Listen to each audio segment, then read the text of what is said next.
All right, I'm Devon Wijesinghe. I'm the CEO of Insightpool. Previously, I was a founder of a company called E-Verify. Some of you may have heard of it. We had a lot of fun, and we're very fortunate to grow that into one of the largest privately held data analytics companies in the nation. And last year, we sold that in an incredible transaction that netted our investors a 35x return. So that was amazing, but while we were doing that, we were always talking about what's the next frontier of data, particularly on people, because that's where our business was concentrated on. And social continued to come up. Insightpool is the evolution of what we were talking about at that time. So what we actually do is we mine social media to be able to figure out specific behavior patterns people are taking that a brand would care about, back that up with pure profiles of actually who they are, and then automate subtle social impressions to those parties to help brands deliver sincerity at scale. People on social media do not want to feel like brands are just throwing crap at them and making it like they don't really care about them. And brands don't want to just sit there and do ads and so forth, continually spending all that money and getting still a very small click-through pattern. We help marry that and live in that intersection. So, since the slide's correct now, we got together and we were doing some manual processes around this. We were saying, hey, let's try this. Let's see if we should just jump into a conversation, again, manually, and see what people's response would be on social if you weren't necessarily invited. And then let's test a manual theory of if we're able to actually figure out who they are, figure out who they're connected to, and then figure out what topics they're around, and then what behavior they just took. And then proactively start that conversation with them.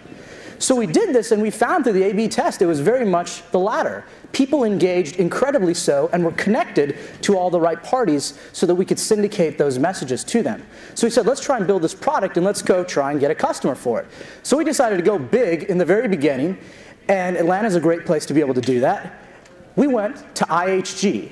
IHG has one of the most sophisticated social and digital teams in the country, over 20-something people specifically dedicated to that. And that's a global presence. So they said, look, this is really interesting. If you guys can actually do what you say you can, we'll give you the largest brand we have in our entire portfolio, Holiday Inn. So Holiday Inn said, okay, the corporate guys IHG said that you guys have something. If you can actually prove ROI from engagement on social, we'd be really interested. They were doing Facebook and Google AdWords, and they were great, but they were never able to show more bookings than they actually spent, by virtue of the click-through patterns and how many people left. So we said, okay, that's pretty cool.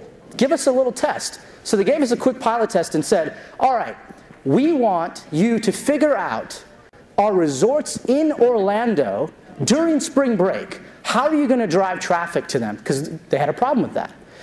So they used our system and essentially figured out that if they mined the data out of it, it rendered that, hey, moms on the eastern seaboard that were following one or more Disney accounts that also had something that engaged in golf, that had kids of a certain age, all these different things that obviously to us sounds pretty easy to understand, but taking that data, packaging it, and then sending these subtle social impressions at the right times to help them engage and actually drive them sincerely to the booking site was pretty hard. But what happened was pretty incredible. It drove record bookings. So record bookings from any particular of their digital mediums, and immediately, we may not have been ready for it. Now that they're a client, we can say that. They gave us every single one of their brands and deployed us globally. So we were pretty excited and again knew we were onto something. So what's actually unique? These are our friends. You know, because you hear all about this social crap and this, that, and the other, and that's all great and grand, but focusing on behavior patterns and when somebody does something and who they're connected to triggers our engagement, and it's proactive. We don't sit there and just analyze stream data and react to it, because by the time it's tweeted or said, a lot of times it's too late. So building our own marketing automation component system side to it is really helpful and helps brands do the legwork prior. Customers come to us for influencers, prospects. They want their own customers to be evangelical around their product. Here's an idea that shows, like, hey, this is your conversion rate. Here's what you've acquired. Here's the average influence score. Here's their total reach. What should you do next? So let's talk about the competition for a second. There's a lot of stuff on like incredible enterprise grade, Intensity, Neolane, a bunch of these other ones, very big CMO plays. Digital social is a tiny piece of it. Then there's consumer grade stuff. Tweet me, follower, get me more junky followers. We're able to live in the intersection of being able to provide real data, real analytics at an incredibly low price point. Here's the model. $1,000, $3,000, $5,000 a month. Doesn't seem like a lot, but what's really cool is that's per social property, and you're able to scale into a brand, which some of the customers we have tens of social properties or hundreds of social properties and scale really quickly. As a testament to that, starting this year, we had nothing.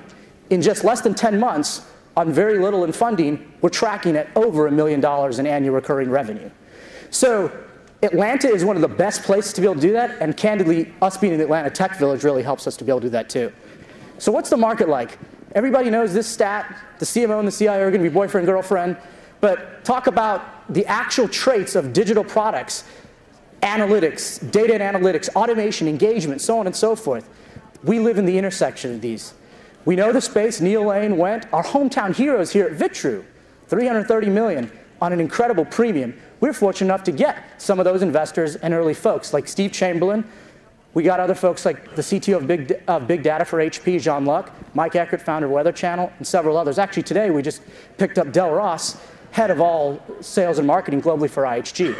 So we did a 250 raise. We did a few months later another 250, but most of it's built on customer revenue. Why? Because we have one of the lowest cost of customer acquisition. We don't eat our own dog food. We're marketers, so we sip our own champagne. We figure out how to garner these conversations and get people like this talking about us publicly. IHG, Oracle, UPS, DocuSign, AirWatch, Cox, all these are customers. Quilted Northern, toilet paper company on social media, really cool, really interesting. Chobani, Home Depot just closed today, and we have Walmart as well as Sears that are set this week. So I know everybody ends the presentation by saying, we'd love for you to come up to us and talk to us about our business, but candidly, we've already interest graphed all of you. We already know who you are. We know what your connections are, and we know when to talk to you. So trust me, we plan on being proactive. Thank you very much.